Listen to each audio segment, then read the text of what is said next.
Energy audit এই সাবজেক্টের যে চ্যাপ্টারটা আমরা পড়ছিলাম, এনার্জি কনজারভেশন অ্যান্ড অডিট, এই সাবজেক্টের 5 নম্বর চ্যাপ্টার, অর্থাৎ এনার্জি অ্যান্ড এনভায়রনমেন্ট। এই চ্যাপ্টারের মধ্যে লাস্ট টপিক যেটা হচ্ছে ওয়ার্ল্ড এনভায়রনমেন্ট ম্যানেজমেন্ট, তার আন্ডারে কি কি প্রোগ্রাম নেওয়া হয়েছে সেগুলো নিয়ে আমরা এই স্লাইডে আলোচনা করছিলাম। তো এর আগে আমরা অলরেডি দেখে নিয়েছি কি কি না, UNFCCC এবং কিয়োটো প্রোটোকল, এগুলো নিয়ে আগে আলোচনা করা হয়ে গেছে। তো আজকে আমরা আলোচনা করব আরেকটা প্রোটোকল নিয়ে, সেটার নাম হচ্ছে মন্ট্রিয়াল প্রোটোকল। মন্ট্রিয়াল প্রোটোকলটা কিসের সঙ্গে রিলেটেড না, এর আগের দিন আমরা পড়েছি ওজোন লেয়ারের ডিপ্লেশন এবং তার অ্যাডভার্স এফেক্টসগুলো সম্পর্কে। ওজোন লেয়ারের এই যে ডিপ্লেশন, এই ঘটনাটাকে কম করবার জন্যে এই মন্ট্রিয়াল প্রোটোকল স্বাক্ষরিত হয়েছিল। তো দেখো, Montreal protocol is the first worldwide agreement designed to protect human health and environment against the adverse effects of the depletion of the stratospheric ozone layer। অর্থাৎ স্ট্র্যাটোস্ফিয়ারে যে ওজোন লেয়ার আছে তার যে অ্যাডভার্স এফেক্ট, তার ডিপ্লেশনের জন্য যে অ্যাডভার্স এফেক্ট, সেখান থেকে মানুষকে রক্ষা করবার জন্যই এই এগ্রিমেন্টটা হয়েছিল বা এই প্রোটোকলটা হয়েছিল। The protocol is administered by United Nations Environment Programme, যাকে সংক্ষেপে কি বলে, UNEP, United Nations Environment Programme, which maintains the list of ozone depleting substances that are targeted for control practices, reductions or total phase outs। মানে এই যে UNEP, তারা এই প্রোটোকলটাকে দেখাশোনা করবে এবং তারা কি করবে না, একটা লিস্ট বানাবে কোন কোন মেটেরিয়ালের জন্য ওজোন লেয়ারের ডিপ্লেশন হচ্ছে, তারপরে কি টার্গেট নেবে না, এই যে ওজোন লেয়ার ডিপ্লেটিং যে এলিমেন্টসগুলো আছে সেগুলোর যাতে এমিশনসটা কম করা যায়, তার জন্য কিছু কন্ট্রোল প্র্যাকটিস, রিডাকশন টেকনিক, এবং অথবা সম্পূর্ণরূপে যদি দূর করা যায় সেটা তো আরো ভালো। এই সমস্ত স্ট্র্যাটেজিগুলো কারা নেবে, মন্ট্রিয়াল প্রোটোকলের আন্ডারে নেওয়া হবে এবং নেবে হচ্ছে United Nations Environmental Programme, UNEP। এবার এই মন্ট্রিয়াল প্রোটোকলের ইম্পর্টেন্সটা কি? The 1987 Montreal Protocol restricting the use of ozone depleting substances has helped both to reduce global warming and to protect ozone layer। এই মন্ট্রিয়াল প্রোটোকলের আন্ডারে যে সমস্ত প্ল্যানগুলো নেওয়া হয়েছিল সেটা কিন্তু দুদিকে সাহায্য করেছে, শুধুমাত্র ওজোন লেয়ার ডিপ্লেশন কমিয়েছে তাই নয়, তার সঙ্গে সঙ্গে গ্লোবাল ওয়ার্মিংকেও কমাতে সাহায্য করেছে। The benefit two climate achieved by the Montreal Protocol alone at present greatly exceeds the initial target of the Kyoto Protocol। মানে কিয়োটো প্রোটোকল তো এর থেকে পরে হয়েছে, কিয়োটো প্রোটোকল হয়েছে 1997 সালে আর মন্ট্রিয়াল প্রোটোকল হয়েছে 1987 সালে। এবং দেখা গেছে যে এখনো পর্যন্ত যে গুড এফেক্টস গুলো পাওয়া গেছে, যেগুলো এই মন্ট্রিয়াল প্রোটোকলের আন্ডারে যে সমস্ত কার্যকলাপগুলো করা হয়েছে, তার ফলে কিন্তু যে গুড এফেক্টস গুলো পাওয়া গেছে সেটা কিয়োটো প্রোটোকলের টার্গেটটাকে ওভারকাম করেছে। The effects of the Montreal Protocol on climate will become smaller in future, while the emission reduction after 2012 under Kyoto Protocol will potentially have much larger effects on the climate। মানে এটা দেখা গেছে, মানে এই যে Kyoto protocol যেটা আমরা আগের দিন আলোচনা করেছিলাম, সেখানে ফার্স্ট কমিটমেন্ট পিরিয়ডটা ছিল 2008 থেকে 2012। তো প্রথম দিক পর্যন্ত, মানে আপ টু 2012 সাল পর্যন্ত দেখা গেছে যে মন্ট্রিয়াল প্রোটোকল যেটা, তার আন্ডারে যে গুড এফেক্টস গুলো পাওয়া গেছে রিডাকশন অফ এমিশনস এর জন্য, সেটা কিন্তু আরো better as compare to Kyoto protocol. যদিও 2012 সালের পর থেকে এটা এক্সপেক্ট করা হচ্ছে যে এই মন্ট্রিয়াল প্রোটোকলের যে এফেক্টস সেগুলো থেকে কিয়োটো প্রোটোকল আরো বেশি এফেক্টিভ হবে, মানে 2012 সালের পর থেকে এটা এক্সপেক্টেড হচ্ছে। নেক্সট হচ্ছে কি importance of the Montreal protocol.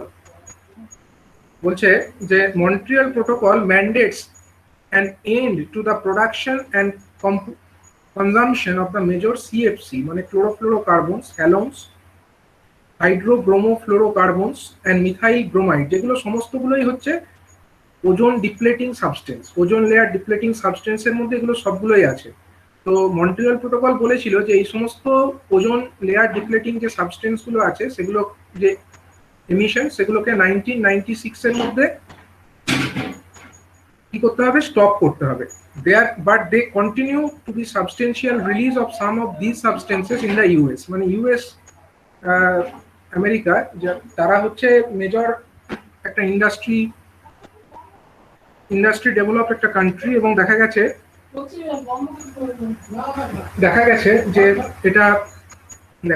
যে ইন্ডাস্ট্রি রিপোর্ট যারা ট্রাই অর্থাৎ টক্সিক রিলিজ ইনভেন্টরিকে যারা তারা সাবমিট করে, তো সেখানে দেখা গেছে যে এখনো পর্যন্ত এই এলিমেন্টস যেগুলো ওজোন লেয়ার ডিপ্লেটিং এলিমেন্ট সেগুলোর রিলিজটা কিন্তু হয়ে যাচ্ছে। তো implementation of the Montreal protocol is dependent on national regulation, and in the US the EPA মানে কি Environmental Protection Agency has focused on eliminating production of the class 1 ozone depleting substances by the treaty's phase out dates।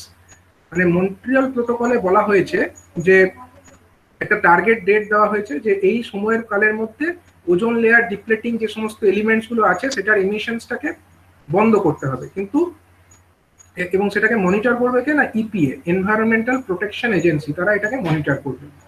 Out of the use of previously produced stocks of ozone depleting substances was not banned as on January 1, 1996 and release to the atmosphere continue. কিন্তু 1996 সাল যেটা হচ্ছে target date দেওয়া হয়েছিল তখনো পর্যন্ত কিন্তু হয়ে যাচ্ছে, তখনো পর্যন্ত এমিশন সম্পূর্ণরূপে বন্ধ হয়নি, যদিও ইপিএ মানে এনভায়রনমেন্টাল প্রোটেকশন এজেন্সি তারা ক্লিন এয়ার অ্যাক্ট রেস্ট্রিকশনটাকে এনফোর্স করছে এবং যাতে ওজোন ডিপ্লেটিং কেমিক্যালসের পরিমাণটা কম হয় সেদিকে লক্ষ্য রাখছে ইপিএ। এবার দেখো এই ozone layer and the Montreal protocol, chlorofluorocarbon বা CFCs and other ozone depleting substances are now globally recognized as the main cause of the observed depletion of the ozone layer। মানে এই যে মন্ট্রিয়াল প্রোটোকল তার আগে কিন্তু এটা globally accepted ছিল না, ঠিক আছে। মন্ট্রিয়াল প্রোটোকলের পরে সমস্ত কান্ট্রি এই ব্যাপারে একটা ঐক্যমত্যে এসেছিল যে সিএফসি বা ক্লোরোফ্লোরোকার্বন এরাই কিন্তু একটা মেজর ওজোন ডিপ্লেটিং সাবস্টেন্স। এবং মুলিনা অ্যান্ড রাউল্যান্ডস এরা দুজন সায়েন্টিস্ট, এনারাই প্রথম যে যারা রেকগনাইজ করেছিলেন যে এই যে সিএফসি তাদের কি ভূমিকা থাকতে পারে ওজোন লেয়ারকে ডিপ্লেশন করবার কাজে। কবে এটা ফার্স্ট আইডেন্টিফাই করে 1974, এবং তখন তারা একটা ফার্স্ট ওয়ার্নিং দিয়েছিল, আর্লি ওয়ার্নিং, অনেক আগে থেকে।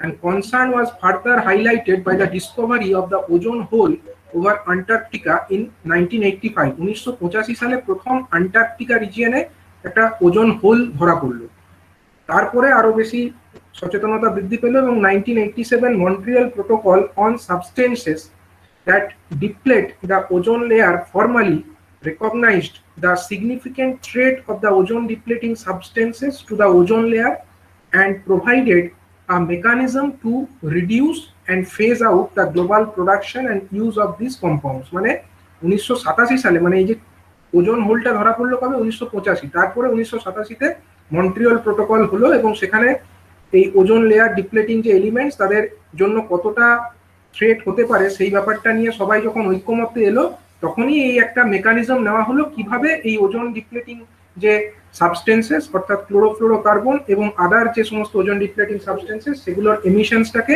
কম করবার জন্য একটা টার্গেট নেওয়া হলো। The ozone protocol represents a landmark in successful reduction of the global production, use and emissions of the ozone depleting substances, and according to research ozone layer is now starting to recover।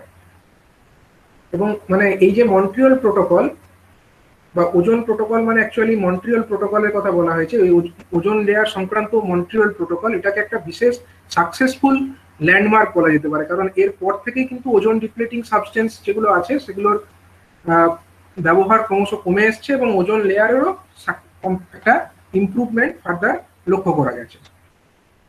এবারে আমরা দেখবো যে Montreal protocol তার কিছু dual benefits কি না। According to the research led by Netherlands Environmental Assessment Agency, the Montreal Protocol has helped both to reduce the global warming and to protect the ozone layer। মানে শুধুমাত্র যে ozone লেয়ারকে protect করতে সাহায্য করেছে, শুধু তাই নয়, তার সাথে সাথে এটা তার সাথে সাথেই কিন্তু গ্লোবাল ওয়ার্মিংকেও কমাতে সাহায্য করেছে। And research also reveals that contribution of the ozone depleting substances to radioactive forcing would most likely to have much larger if the link of these substances to stratospheric ozone depletion had not been recognized in 1974 and allowed by a series of regulations। মানে এই 1974 সালে যেটা এই ozone লেয়ারের যে depletion, এটা first recognise হয়েছিল। তো দেখা গেছে যদি এটা সে সময় রেকগনাইজ না হয়ে আরো পরে হতো, তাহলে কিন্তু ওজোন লেয়ারের ক্ষেত্রে আরো বেশি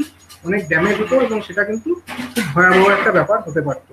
তো মন্ট্রিয়াল প্রোটোকলের মাধ্যমে একদিকে যেরকম এই ওজোন ডিপ্লেটিং সাবস্টেন্সের এমিশনটাকে কম করা সম্ভব হয়েছে, অন্যদিকে কিন্তু একটা গ্লোবাল ওয়ার্মিং সেটাকেও প্রোটেক্ট করা সম্ভব হয়েছে।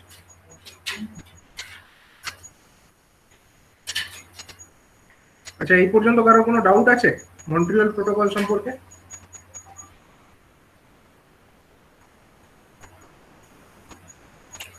ঠিক আছে, তাহলে এই যে চ্যাপ্টারটা আমাদের হলো, এই চ্যাপ্টারটা হচ্ছে ইউনিট 5। ঠিক আছে, ইউনিট 5 এখান থেকে কমপ্লিট হয়ে গেল। ইউনিট 5-এ এনার্জি অ্যান্ড এনভায়রনমেন্ট পার্টের মধ্যে আমরা লাস্ট এই টপিকটা পর্যন্ত ডিসকাস করলাম। ঠিক আছে, তো এবার হচ্ছে এর আগে একটা চ্যাপ্টার যেটা হচ্ছে tariff and energy conservation and industries, এই চ্যাপ্টারের একটা টপিক বাকি থেকে গেছিল। ঠিক আছে, সেই টপিকটা নিয়ে আমি এখন একটু আলোচনা করব, সেটা হচ্ছে availability based tariff system.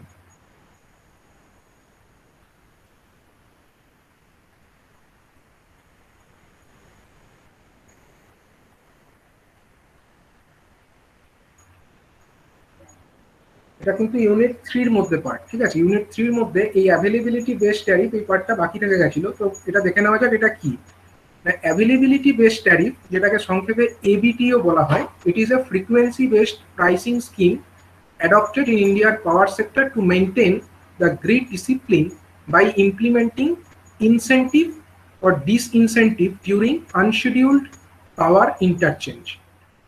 The scheme was introduced in the year 2002, and it is imperative here to understand the need of ABT for better understanding of the concept. মানে এই যে ABT বা অ্যাভেলেবিলিটি বেসড ট্যারিফ, এটা Indian পাওয়ার সেক্টরে কেন আনা হয়েছিল? এটা আনা হয়েছিল যাতে যে আনশিডিউলড ইন্টারচেঞ্জ ব্যাপারটা যতটা কম হয়।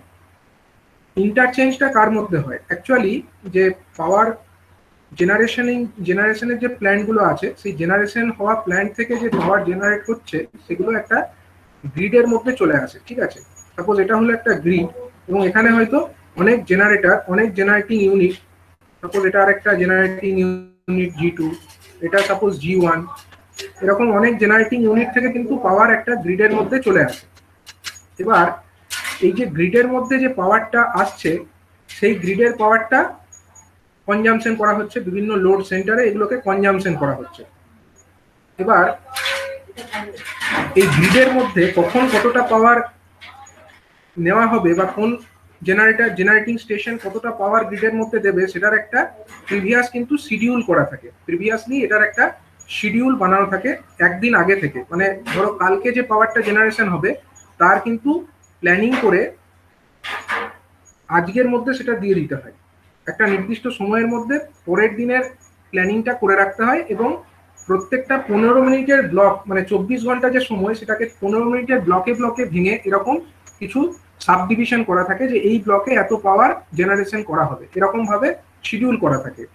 এবার সেই শিডিউলের বাইরে গিয়ে যদি কোনো জেনারেটিং ইউনিটকে এক্সট্রা জেনারেশন করতে হয় বা তার কোনো ইউনিট যদি শিডিউল করা থাকে ততটা জেনারেশন করতে না পারে, সেক্ষেত্রে একটা তাদেরকে ইনসেন্টিভ দেওয়া বা তাদেরকে পানিশ করা বা ডিসইনসেন্টিভ দেওয়া, তার একটা সিস্টেম কিন্তু আনার দরকার হয়ে পড়েছিল। এবং সেই সিস্টেম অনুযায়ী এই যে অ্যাভেলেবিলিটি বেসড ট্যারিফ সিস্টেম, এটা 2002 সালে ইন্ট্রোডিউস করা হয়েছিল।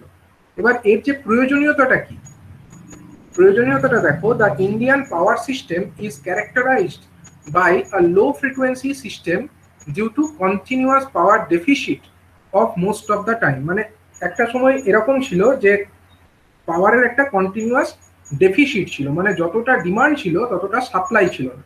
And there is always supply and demand mismatch.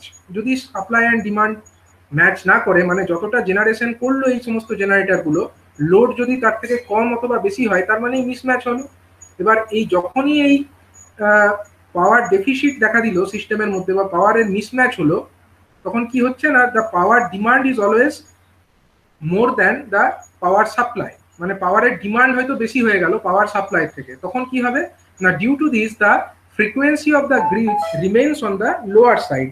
যদি তাই হয় তখন কিন্তু গ্রিডের ফ্রিকোয়েন্সি ফল করে যাবে, মানে যদি সাপ্লাইয়ের থেকে ডিমান্ড বেশি হয়ে যায় সেক্ষেত্রে কিন্তু গ্রিড ফ্রিকোয়েন্সি, যেটা ইন্ডিয়াতে 50 হার্জ থাকার কথা, সেটা কিন্তু 50 হার্জ থাকবে না, সেটা কি হবে, লো হয়ে যাবে।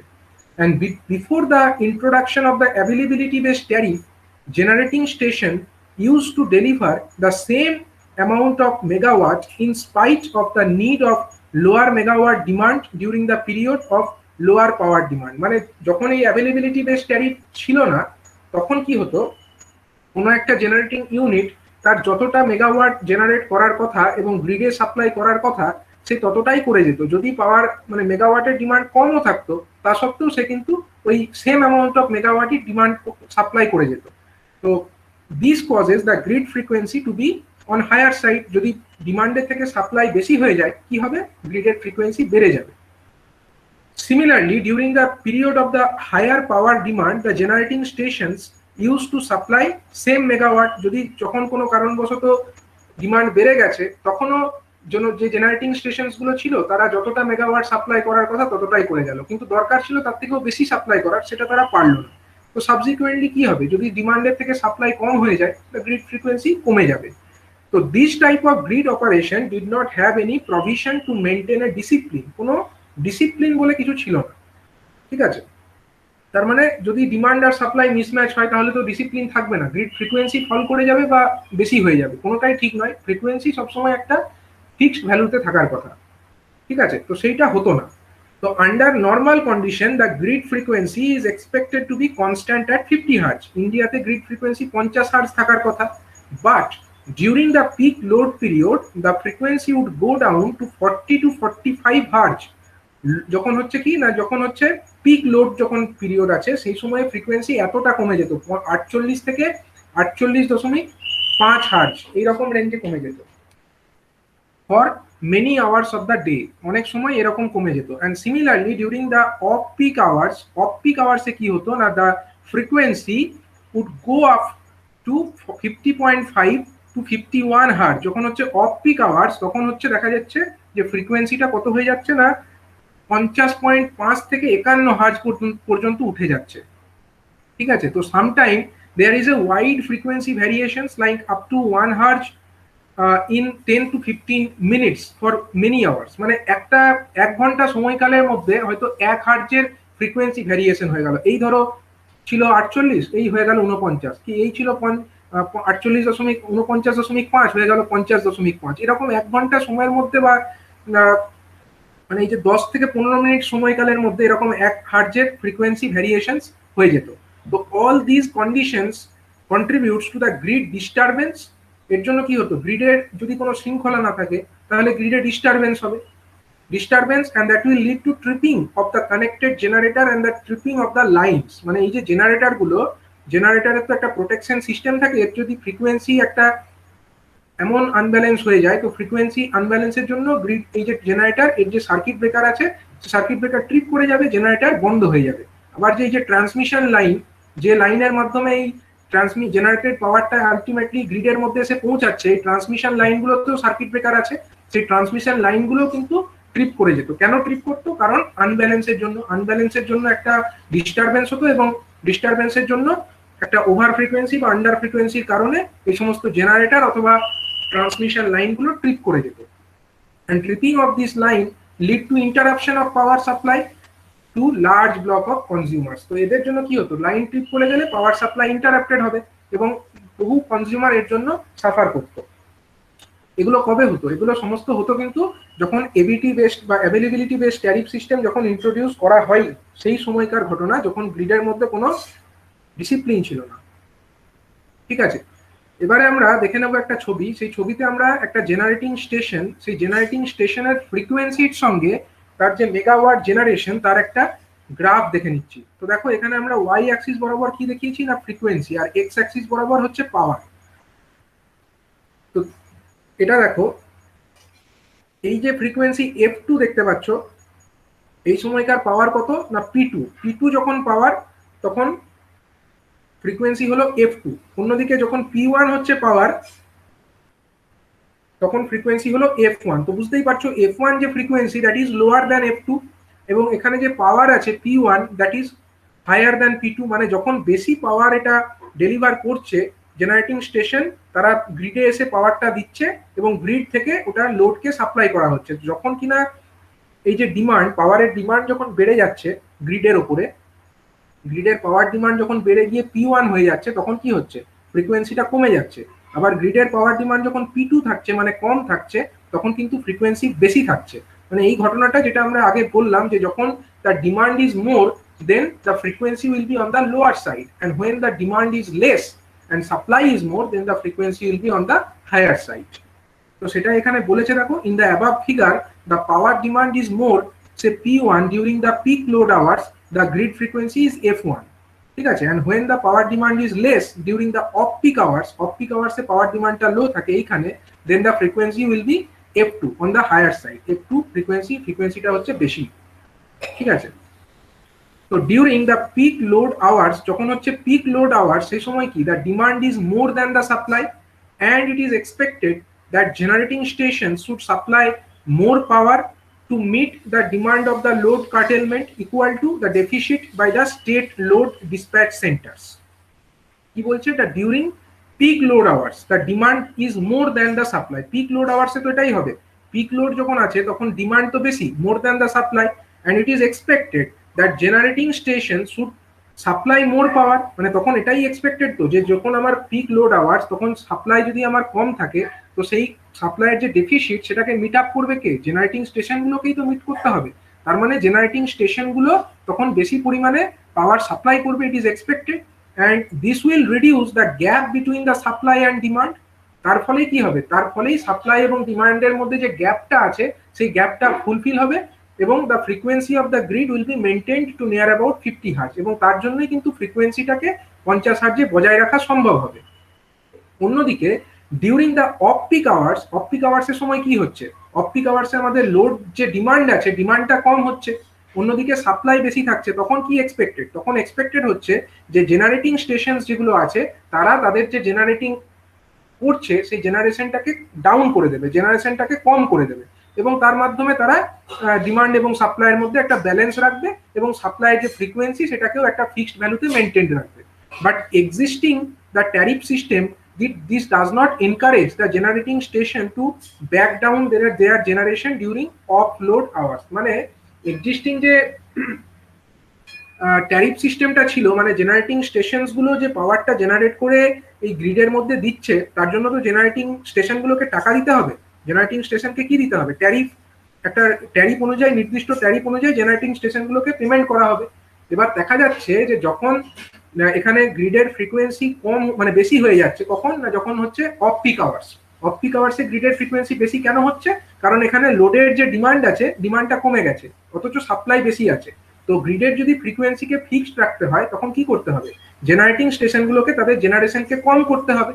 এবার জেনারেটিং স্টেশনগুলোকে কম করতে গেলে তোকে কিছু কাজ করতে হবে, কিন্তু তারা সেটা করবে কেন, তাদের জন্য যদি তাকে কোনো উপযুক্ত ইয়ে না দেওয়া হয়, কোনো বেনিফিট না দেওয়া হয়, তাহলে তারা করতে আগ্রহী হবে না। কিন্তু এই জন্যই একটা ট্যারিফ সিস্টেম আনা হলো, যাতে জেনারেটিং স্টেশনগুলো যখন তারা কম জেনারেশন করছে, যখন গ্রিডের ডিমান্ডটা কমে গেছে বলে তাকে কম জেনারেশন করতে হচ্ছে, তখনকার কম জেনারেশনের জন্য তাকে একটা ইনসেন্টিভ দেওয়া, সেই সিস্টেমটা কি করে আনলো, সেই সিস্টেমটাকে আনলো হচ্ছে অ্যাভেলেবিলিটি বেসড ট্যারিফের মধ্যে, ঠিক আছে। তো as per existing tariff scheme, মানে যেটা আগে ছিল সেই অনুযায়ী the generating station get paid for the power supply, মানে তারা কতটা পাওয়ার সাপ্লাই করলো তার জন্য তারা টাকা পেত। And this necessitates a new pricing scheme that will encourage the generating stations to back down the generation during the off peak hours by providing incentive. মানে আগেকার যে সিস্টেমটা ছিল তাতে জেনারেটিং স্টেশনগুলো কিসের জন্য টাকা পেত না, কতটা তারা পাওয়ার জেনারেশন করলো তার জন্য তারা টাকাটা পেত। এবার যদি মনে করো অফ পিক আওয়ার হয়ে গেছে, অফ পিক আওয়ারে লোডের ডিমান্ডটা কমে গেছে, লোডের ডিমান্ড কমে গেছে, তো জেনারেটিং স্টেশনগুলোকে বলছে যে তোমরা জেনারেশনটা কম করে দাও। এবার যেই জেনারেশন কম করবে অমনি তো এর পাওয়ার জেনারেশন কমে গেল। এবার জেনারেশন কমে যাওয়া মানে কি, তারা তো কত ইউনিট জেনারেট করতো তার উপরেই টাকা পেত। এবার যদি জেনারেশনের পরিমাণটা কমিয়ে ফেলে তাহলে তো তার টাকাটা পেল না তারা, তাহলে সে কম করবে কেন?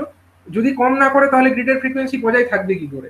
তো এই কারণে এই অ্যানামলিটাকে দূর করবার জন্য কি করা হলো না, যখন এইরকম পরিস্থিতি ঘটছে যে অফ পিক আওয়ার্স যখন হচ্ছে সেই সময়ে যে জেনারেটিং স্টেশনগুলো তাদের জেনারেশন ক্যাপাসিটিটাকে ডাউন করবে, সেইটার জন্য তাদেরকে কিছু ইনসেন্টিভ দেওয়ার একটা সিস্টেম আনা হলো। ঠিক আছে, ইনসেন্টিভ তাদেরকে আনা হলো। And similarly the scheme should also provide incentive to the station to supply more power during low frequency grid condition and penalize beneficiary for drawing more power than scheduled power during the low frequency grid condition. Low frequency grid condition মানে এখানে কি হচ্ছে, যখন pick load আওয়ার্সে কি হয় না, pick load আওয়ার্সে সিস্টেমের যে লোড ডিমান্ড সেটা বেশি থাকে। ঠিক আছে, এবার এই যে লোড ডিমান্ড বেশি হয়ে গেল সেটাকে ফুলফিল করবে কে? সেটাকে ফুলফিল করবে এই জেনারেটরগুলোই ফুলফিল করবে, মানে জেনারেটরগুলোকে তখন বেশি পরিমাণে জেনারেশন করতে হবে। এবার এই যে বেশি পরিমাণে তখন তারা জেনারেশনটা করবে, তার জন্য তাদেরকে একটা পুরস্কার দেওয়া দরকার, ইনসেন্টিভ দেওয়া দরকার, সেটা দিতে হবে।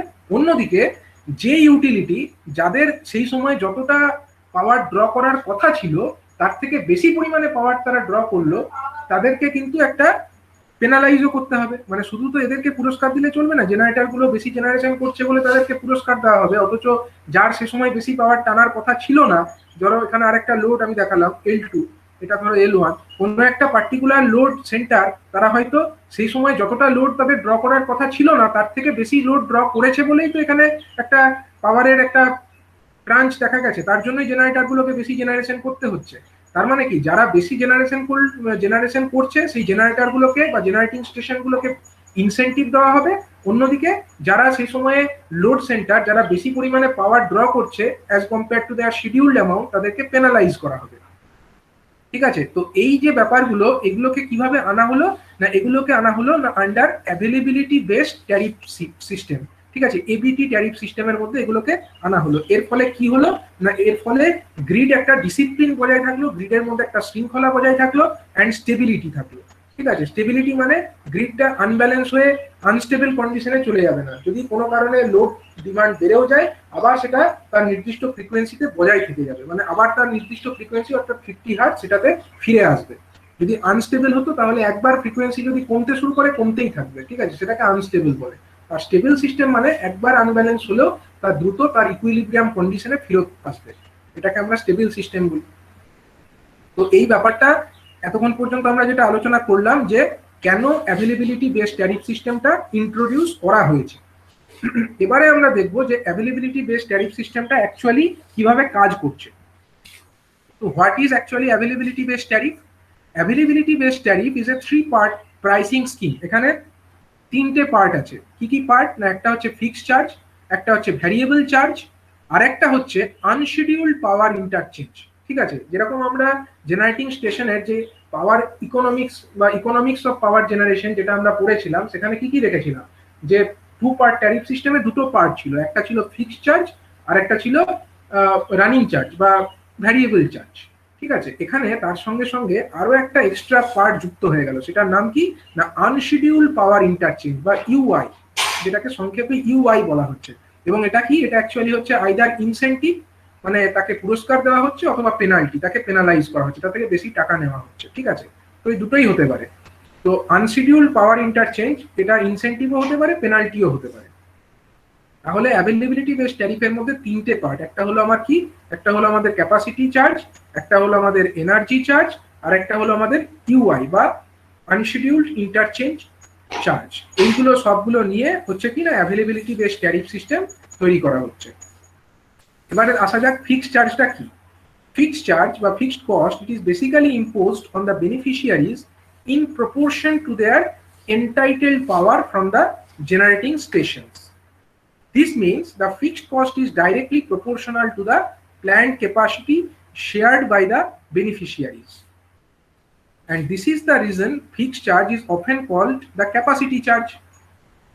ঠিক আছে, মানে হচ্ছে ফিক্সড চার্জটা কেন নেওয়া হবে, মানে কোনো একটা ধরো ইনস্টলেশন, কোনো একটা ইন্ডাস্ট্রি, তারা একটা চার্জ যখন মানে তারা যখন বিলটা পেমেন্ট করে তার মধ্যে প্রথমে কি থাকে, একটা ফিক্সড কস্ট থাকে, তো যেটা হচ্ছে তারা কতটা পাওয়ার ড্র করবে, তার কেভিএ ডিমান্ড কত হয় বা এমভিএ ডিমান্ড কত, সেই অনুযায়ী তারা একটা চার্জ পে করে, সেই চার্জটাকেই তো আমরা ফিক্সড কস্ট বলি। ঠিক সেরকম ভাবেই কোনো একটা জেনারেটিং স্টেশন থেকে কতটা পাওয়ার ড্র করা হবে সেই অনুযায়ী একটা ফিক্সড একটা চার্জ তার মধ্যে থাকবে, সেই কস্টটাকে ফিক্সড কস্ট বলা হবে, এবং এটা অনেক সময় এটা ক্যাপাসিটি চার্জও বলা হয়ে থাকে। কিন্তু এর মানে কিন্তু এই নয় যে জেনারেটিং স্টেশন যারা পাওয়ারটা জেনারেট করলো তারা তাদের অ্যাভেলেবিলিটির উপরে নির্ভর না করে, মানে কতক্ষণ তারা পাওয়ারটা জেনারেট করলো তার উপরে নির্ভর না করে, শুধুমাত্র কত ক্যাপাসিটির তারা পাওয়ার প্ল্যান্ট বানিয়েছে সেই অনুযায়ী তারা এই ফিক্সড কস্টটা ক্লেম করবে, সেটা কিন্তু হবে না। আগে সেটা হতো, কিন্তু এইখানে কিন্তু দেখতে হবে যে যে কতটা সময় তার পাওয়ারটা অ্যাভেলেবেল ছিল, ঠিক আছে, how much time the power was available from that generating station. যেহেতু এই যে ট্যারিফটা এটাতে দেখা হচ্ছে যে শুধুমাত্র জেনারেটিং স্টেশনের ক্যাপাসিটিটা দেখছে না, সাথে সাথে এটাও দেখছে যে তার সেই সময় মানে সে কতটা সময় পাওয়ারটা তার কাছ থেকে অ্যাভেলেবেল ছিল। যেহেতু এটা অ্যাভেলেবিলিটির উপরে বেস্ট করে হচ্ছে, তার জন্যই কিন্তু এটাকে নাম দেওয়া হয়েছে অ্যাভেলেবিলিটি বেসড ট্যারিফ সিস্টেম। ঠিক আছে, the reimbursed fixed charges payable to the generating station is dependent on the availability of the plant, মানে প্ল্যান্টের অ্যাভেলেবিলিটি কতটা ছিল তার উপরে ডিপেন্ড করে। if the plant availability in a year is more than the set norm, then the generating station gets paid higher. ধরো কোনো একটা জেনারেটিং স্টেশন বলা হয়েছে যে একটা নির্দিষ্ট সময় দেওয়া আছে, সেই নির্দিষ্ট সময় জুড়ে সেই জেনারেটিং স্টেশনটা চলবে। এবার দেখা গেল যে এমন পরিস্থিতি এলো যে সিস্টেমে সাডেন লোড কোনো সময় বেড়ে গেছে, সো সেই সময় তাকে বেশি জেনারেট করতে হয়েছে, এবং সেই জেনারেটিং স্টেশনটা সেই যখন পাওয়ারের ডিমান্ডটা বেশি হয়ে গিয়েছিল সেই সময় তারা সেই এক্সেস জেনারেশন করে পাওয়ারের ডিমান্ডটাকে মিট করতে পেরেছে এবং গ্রিড ফ্রিকোয়েন্সিকে নির্দিষ্ট পর্যায়ে রাখতে সাহায্য করেছে। তো তার জন্য কি করা দরকার, তার যে নির্ধারিত জেনারেশন করার কথা ছিল তার থেকে সে বেশি জেনারেশন করেছে, তার জন্য তাকে অবশ্যই বেশি ইনসেন্টিভ দেওয়া দরকার, তাকে বেশি পে করা উচিত, তাকে বেশি পয়সা দেওয়া উচিত। তো in case the plant availability is less than the set norm over a year, the generating station is going to be paid lower. যদি দেখা যায় যে কোনো জেনারেটিং স্টেশনের একটা নির্দিষ্ট পরিমাণে পাওয়ার সাপ্লাই করার কথা ছিল, কিন্তু সেই জেনারেটিং স্টেশন ততটা পাওয়ার সাপ্লাই করতে পারেনি, যতটা কথা ছিল ততটা পারেনি, তার থেকে কম করেছে, তাহলে কি করতে হবে, তাকে কম টাকা দিতে হবে, তাকে that should be paid lower, and that is why the tariff is called availability based tariff. সেই কারণবশতই কিন্তু এই যে ট্যারিফ সিস্টেম এটাকে availability based tariff system বলছে। ঠিক আছে, in earlier tariff the fixed charge was dependent on the plant load factor, but in availability based tariff it is linked with the plant availability. আগে যেটা হতো যে প্ল্যান্টের load ফ্যাক্টরের উপরে ডিপেন্ড করে সেই প্ল্যান্টকে পয়সা দেওয়া হতো। লোড ফ্যাক্টর মানে কি, লোড ফ্যাক্টর মানে হচ্ছে যে আমাদের অ্যাভারেজ ডিমান্ড কত আছে, আর হচ্ছে প্ল্যান্টের অ্যাভারেজ কত ডিমান্ড, আর হচ্ছে ম্যাক্সিমাম ডিমান্ড। ঠিক আছে, এবার লোড ফ্যাক্টরের ভ্যালু যদি কেউ 70% বেশি রাখতো তখনই তাকে এক্সট্রা পে করা হতো আগেকার ট্যারিফ সিস্টেমে। এবার যে অ্যাভারেজ ডিমান্ড এটা তো নির্ভর করছে এটা তো অ্যাভারেজ ডিমান্ড মানে টোটাল ইয়ারের উপরে অ্যাভারেজ। ঠিক আছে, এবার এই অ্যাভারেজটা সে দরকারের সময় বেশি জেনারেট করেও হতে পারে, বা যখন দরকার নেই পাওয়ারের তখনও বেশি জেনারেট করে সে অ্যাভারেজটাকে বাড়িয়ে নিতে পারে, তাই না? কোনো যে অ্যাভারেজ, সেই অ্যাভারেজটা সে এমন ধরো কোনো ক্রুশিয়াল সময় যখন অ্যাকচুয়ালি সমস্ত পাওয়ার ফেলিওর হয়ে গেছে, সমস্ত মানে লোড ডিমান্ডটা বেশি হয়ে গেছে, সেই সময় সে বেশি যদি জেনারেট করে তখনও তো তার অ্যাভারেজ বাড়বে, কিন্তু সেটা কি আদৌ দরকারি? সেটা তো দরকার নয়, মানে সেক্ষেত্রেও তার লোড ফ্যাক্টরটা বেশি হবে যেহেতু তার অ্যাভারেজ ডিমান্ডটা বেশি, কিন্তু অ্যাকচুয়ালি কিন্তু তার জন্য তাকে কিন্তু পুরস্কার দেওয়ার কথা নয়, কারণ তার যখন দরকার ছিল সেই সময় কিন্তু সে বেশি জেনারেট করতে পারেনি। তাহলে এই ব্যাপারটা কিন্তু এই ট্যারিফ সিস্টেমে ধরা হলো যে এখানে দেখলো যে অ্যাকচুয়ালি কোন সময় দরকার ছিল জেনারেশন বেশি করার, বা কোন সময় জেনারেশনটাকে কম করার দরকার ছিল, সেই অনুযায়ী কোনো জেনারেটিং স্টেশন সেই অনুযায়ী জেনারেশনটাকে কন্ট্রোল করতে পেরেছে নাকি। যদি দেখা যায় যে সেই অনুযায়ী তারা জেনারেশনটা করতে পেরেছে তখন তাকে পুরস্কার করো, আদারওয়াইজ তাকে পেনালাইজ করো, এইটাকে আনা হলো। আমরা একটু ট্যারিফ অর্ডারটা দেখে নেবো, অ্যাভেলেবিলিটি বেস ট্যারিফের যে অর্ডারটা বার হয়েছিল। সরি, এটা নয়।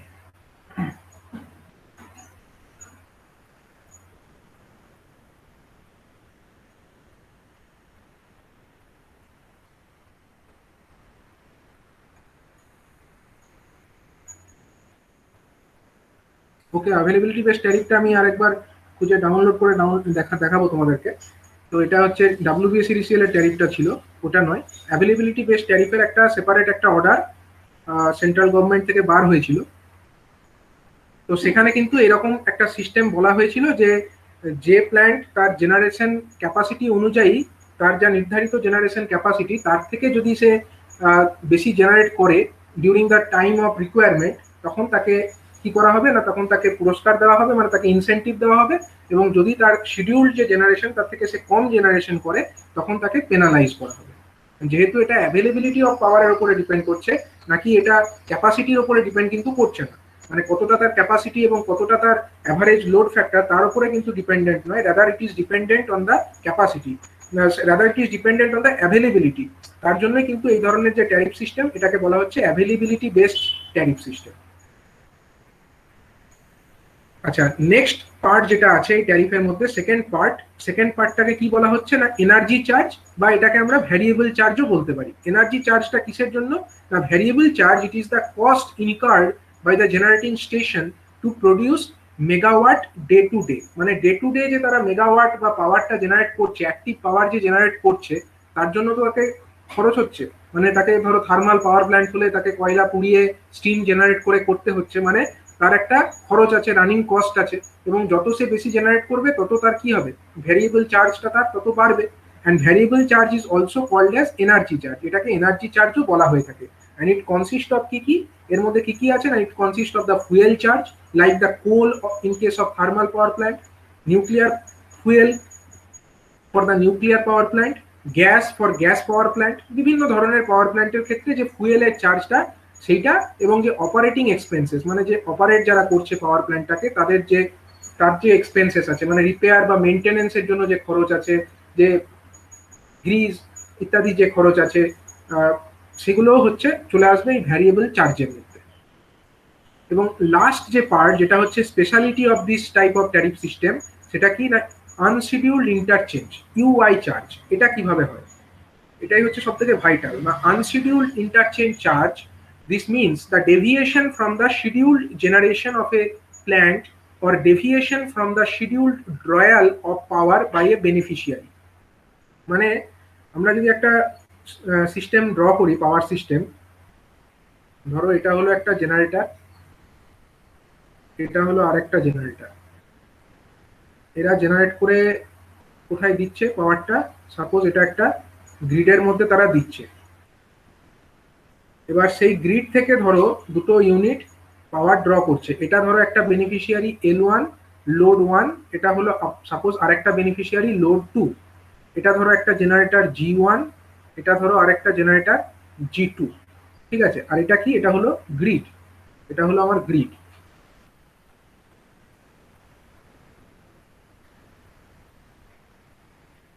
এবারে কি বলছে এই যে ট্যারিফ সিস্টেম, এখানে বলছে যে আনশিডিউল ইন্টারচেঞ্জ মিনস, আনশিডিউল মানে কি, আনশিডিউল মানে হচ্ছে যেটা শিডিউলে নেই। তো আমি যেটা বললাম যে প্রত্যেকটা পাওয়ার জেনারেটিং স্টেশনকে বলে দিতে হয় যে তারা আগামী দিন, মানে ধরো আজকে 15 তারিখ, 15 তারিখ হলো আজকে, তো আগামী দিন মানে হচ্ছে 16ই সেপ্টেম্বর, 16ই সেপ্টেম্বর তারা কতটা পাওয়ার জেনারেট করবে কোন সময়ের মধ্যে। মানে রাত্রি যদি আমরা 12টা থেকে পরের দিন রাত্রি 12টা, এই সময়কালকে আমরা 24 ঘন্টা সময়কাল বলি। এই 24 ঘন্টা সময়কালকে 15 মিনিটের ব্লকে, মানে 1 ঘন্টাকে 4টে ব্লকে ভাগ করা হবে, 15 মিনিট 15 মিনিট 15 মিনিট 15 মিনিট, এরকম করে 24 ঘন্টায় কটা ব্লক হবে, 96খানা এরকম টোটাল ব্লক হবে। এবং প্রত্যেকটা পাওয়ার প্ল্যান্ট বা জেনারেটিং স্টেশনকে বলে দিতে হবে যে আমরা এই 15 মিনিটের জন্য 96টা যে ব্লক আছে, সেই প্রত্যেকটি 96টা ব্লক 15 মিনিট ডিউরেশনের ব্লককে বলে দিতে হবে যে আমরা এই সময়ে এতটা পাওয়ার জেনারেট করব। অন্যদিকে এই যে লোডগুলো আছে, মানে এগুলো অ্যাকচুয়ালি একটা লোড সেন্টার, এদেরকে বলে দিতে হবে যে আমরা এই 15 মিনিট এই 15 মিনিট এই 15 মিনিট করে প্রত্যেকটা যে 15 মিনিটের ব্লক আছে 96খানা, এই সময়ের মধ্যে আমরা এতটা করে পাওয়ার ড্র করব। এটা আগের দিন থেকে প্ল্যানিং হয়ে যাবে। এবার হচ্ছে প্ল্যানিং তো হয়ে গেল, সেই অনুযায়ী জেনারেটিং স্টেশনগুলো প্ল্যানিং করলো, যতটা এরা লোডের দরকার বললো সেই অনুযায়ী জেনারেটিং স্টেশনগুলো জেনারেশনটাকে প্ল্যানিং করলো। এবার হচ্ছে অ্যাকচুয়াল প্র্যাকটিসে যদি দেখা যায় যে এ যতটা প্ল্যান করেছিল, মানে এ কোনো একটা পার্টিকুলার 15 মিনিটের ব্লকে যতটা অ্যাকচুয়ালি পাওয়ার ড্র করবে বলেছিল, দেখা গেল তার থেকে বেশি পাওয়ার ড্র করে নিল, তখন কি হবে? তখন এখানে গ্রিডের জেনারেশন তো এরা এই অনুযায়ী করছে, অ্যাকচুয়ালি যতটা করবে বলেছিল সেই অনুযায়ী এরা জেনারেশনটা করেছে, কিন্তু অ্যাকচুয়ালি যদি এরা লোডের রিকোয়ারমেন্ট সেই সময় বেশি হয়ে যায়, তার মানে কি হলো? এখানে ডিমান্ড বেশি হয়ে গেল, সাপ্লাই কম হয়ে গেল। ডিমান্ড বেশি সাপ্লাই কম মানে কি? গ্রিড ফ্রিকোয়েন্সি ফল করে যাবে। That is not desirable. তখন কি হবে? তখন হচ্ছে কোনো একটা জেনারেটিং স্টেশনকে বলতে হবে যে তোমরা এক্সট্রা জেনারেট করো, কাউকে তো এক্সট্রা জেনারেট করতে হবে, তবে গিয়ে তো গ্রিডের ফ্রিকোয়েন্সিটা ঠিক লেভেলে বজায় থাকবে। তো এই যে ব্যাপারটা হলো, মানে যেটা শিডিউলের মধ্যে ছিল না বা প্ল্যানিং এর মধ্যে ছিল না, সেই শিডিউলের বাইরে গিয়ে যদি কাউকে এক্সট্রা পাওয়ার কেউ জেনারেট করতে হয় বা কোনো লোড বেনিফিশিয়ারি যদি এক্সট্রা পাওয়ার ড্র করে, এই ঘটনাটাকেই আমরা বলছি হচ্ছে যে আনশিডিউলড ইন্টারচেঞ্জ।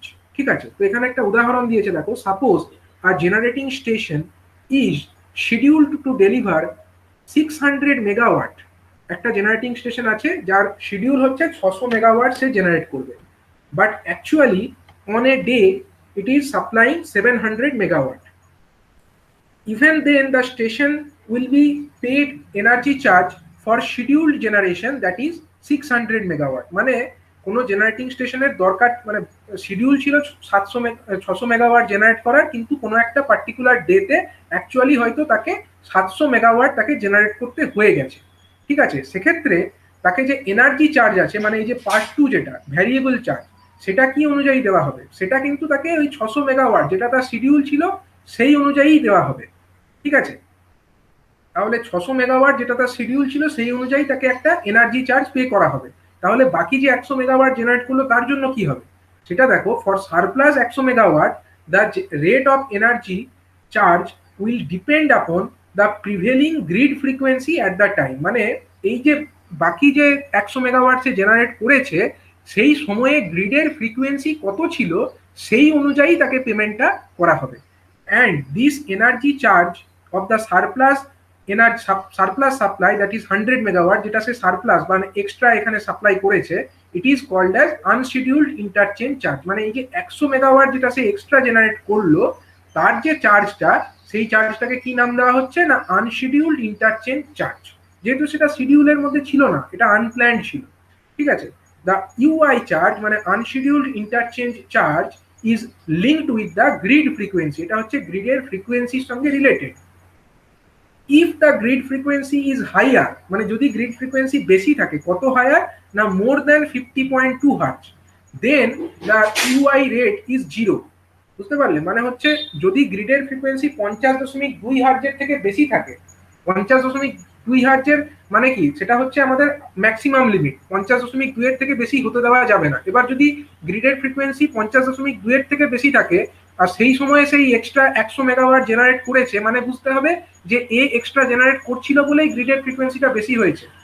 তো আলটিমেটলি একে কি কোনো এক্সট্রা টাকা দেওয়া উচিত? এই 100 মেগাওয়াট তার দরকার ছিল না জেনারেট করার, অথচ সে জেনারেট করেছে, তার জন্য কি তাকে কোনো টাকা দেওয়া উচিত? না, তার জন্য তাকে কোনো আনশিডিউলড ইন্টারচেঞ্জ চার্জই দেওয়া হবে না। মানে যদি গ্রিড ফ্রিকোয়েন্সি 50.2 এর থেকে বেশি হার্টজের থাকে, তখন সে 100 মেগাওয়াট যেটা এক্সট্রা বা সারপ্লাস জেনারেট করলো তার শিডিউলের বাইরে গিয়ে, সেই 100 মেগাওয়াটের জন্য সে কোনো টাকাই পাবে না, আনশিডিউলড ইন্টারচেঞ্জ চার্জ হবে 0। This means the generating station will not be paid excess generation of 100 megawatt when the grid frequency is more than 50.2 hertz, and thus the station is forced to reduce the generation to maintain the grid frequency। মানে তখন কি হবে? Generating station যখন বুঝতে পারছে যে সে 100 megawatt অকারণে generate করে যাচ্ছে, যার জন্য সে কোনো টাকাই পাবে না, তখন সে কি এক্সট্রা জেনারেশনটা করবে? সে জেনারেশন করবে না, সে জেনারেশনটাকে অটোমেটিক ডাউন করবে। ডাউন করলে কি হবে? গ্রিডের ফ্রিকোয়েন্সিটা 50.2 থেকে যেটা বেড়ে যাচ্ছিল আবার ঠিক হয়ে 50.2 এর রেঞ্জের ভেতরে ঢুকে যাবে। ঠিক আছে, similarly when the grid frequency is lower, grid frequency lower তখন কি, তখন গ্রিড ফ্রিকোয়েন্সি লো কেন হয়েছে? কারণ হচ্ছে ডিমান্ড বেশি আছে, সাপ্লাই কম আছে। তখন গ্রিড ফ্রিকোয়েন্সি লোয়ার কন্ডিশনে if the generating station is paid incentive for excess generation at a UI rate, মানে আনশিডিউল ইন্টারচেঞ্জের যে রেট আছে সেই অনুযায়ী তাকে এক্সট্রা টাকা দেওয়া হবে। মানে যখন গ্রিড ফ্রিকোয়েন্সি লো আছে সেই সময় সে জেনারেশনটা করেছে, তার জন্য তাকে টাকা এক্সট্রা দেওয়া উচিত, সেটাই করা হবে, তাকে ইনসেন্টিভ দেওয়া হবে। তো let us say that the grid frequency at that time is 49.4 hertz। 49.4 hertz মানে কি, এটা হচ্ছে আন্ডার ফ্রিকোয়েন্সি, তো 50 থাকা উচিত, অথচ আছে কত, 49.4 hertz। তো এই সময়ে unscheduled interchange charge at the rate around 875 পয়সা পার কেডব্লিউএইচ। মানে যদি দেখা যায় যে 49.4 হার্জ তার থেকে কমে গেছে বা এইটা আছে, তখন দেখা যাবে যে তাকে আনশিডিউল ইন্টারচেঞ্জ চার্জ কত দেওয়া হবে না, 1 কিলোওয়াট জেনারেট করলে তাকে 8 টাকা 75 পয়সা করে দেওয়া হবে। ওই 100 মেগাওয়াট যদি ধরো এই সময়টা আমরা গ্রাফ থেকে দেখি, এটা কত, এটা হচ্ছে 49.5 হার্জ আর এটা হচ্ছে 49.4 হার্জ, ঠিক আছে। তো দেখো এই সময়কালের মধ্যে যে রেটটা আছে এটা হচ্ছে কি ইউআই রেট। ইউআই রেট কিসে আছে না, পয়সা পার কেডব্লিউএইচ, মানে পার কেডব্লিউএইচ এর জন্য কত পয়সা করে তাকে দেওয়া হবে। তো দেখা যাচ্ছে যে 49.4 হার্জ যদি ফ্রিকোয়েন্সি থাকে, সেই সময়ে প্রত্যেক কিলোওয়াট মানে 1 কিলোওয়াট যদি পাওয়ার জেনারেট করতে পারে তার জন্য সে অনেক টাকা পাবে। কত করে না, 8 টাকা 75 পয়সা করে পাবে, ঠিক আছে। তাহলে কি হবে, this encourages the supply excess power to supply excess power into the grid by the station. মানে তখন কি হবে, জেনারেটিং স্টেশনগুলো উৎসাহিত হবে যে আমরা আরো বেশি বেশি করে পাওয়ার সাপ্লাইটা করি, কারণ এখন গ্রিডের ফ্রিকোয়েন্সি কম আছে, আমরা যদি গ্রিডের এক্সট্রা পাওয়ার সাপ্লাই করতে পারি তাহলে আমরা অনেক বেশি রেটে টাকা পাবো। তাহলে দুদিক থেকে কাজ হবে, একদিক থেকে জেনারেটিং স্টেশনগুলো তাদের এক্সট্রা মানে চার্জের টাকাটাও পেয়ে যাবে, অন্যদিকে গ্রিডের ফ্রিকোয়েন্সিটাও আস্তে আস্তে তার যা নির্দিষ্ট ভ্যালু 50 হার্জ সেদিকে ফেরত আসবে, ঠিক আছে। And charges versus grid frequency is শোন ইন দ্য গ্রাফ। মানে এই গ্রাফের মধ্যে দেখো, এই গ্রাফটা যদি ভালো করে দেখো, দেখো এখানে ফ্রিকোয়েন্সি দেখানো আছে, এক্স অ্যাক্সিস বরাবর হচ্ছে আমাদের ফ্রিকোয়েন্সি, এক্স অ্যাক্সিস বরাবর হচ্ছে আমাদের ফ্রিকোয়েন্সি আছে, ঠিক আছে। আর ওয়াই অ্যাক্সিস বরাবর আনশিডিউলড ইন্টারচেঞ্জের যে রেট, মানে কত পয়সা পার কেডব্লিউএইচ পাওয়া যাবে সেই রেটটা এখানে বলা আছে। তো এখানে দেখতে পাচ্ছ, যদি দেখা যায় যে আনশিডিউলড ইন্টারচেঞ্জ রেট তার দু রকমের স্লোপ আছে। একটা হচ্ছে এইখান থেকে এইটুকু, এই যে 49.7 থেকে শুরু করে 49.5 এই সময়কালের মধ্যে একটা স্লোপ আছে, এটা এইরকম একটা স্লোপ নিয়ে নামছে। অন্যদিকে 49.7 থেকে 50.2 এই সময়ের মধ্যে কিন্তু এটা আরেকটা স্লোপ নিয়ে নামছে। দুটো স্লোপ কিন্তু এক নয়। দুটো স্লোপ মানে কি, স্লোপ মানে একটা ট্যান থিটা। তোমরা যদি এদিক থেকে একটা অ্যাঙ্গেল মেজার করো, অ্যাঙ্গেল মেজার করলে ট্যান করে দিলে স্লোপ পেয়ে যাবে। তো বুঝতেই পারছো দুটো স্লোপ তো সেম নয়, কারণ দুটো অ্যাঙ্গেলও সেম নয়, ঠিক আছে। তো কি কিরকম স্লোপটা আছে না, দেখো আনশিডিউলড ইন্টারচেঞ্জ রেট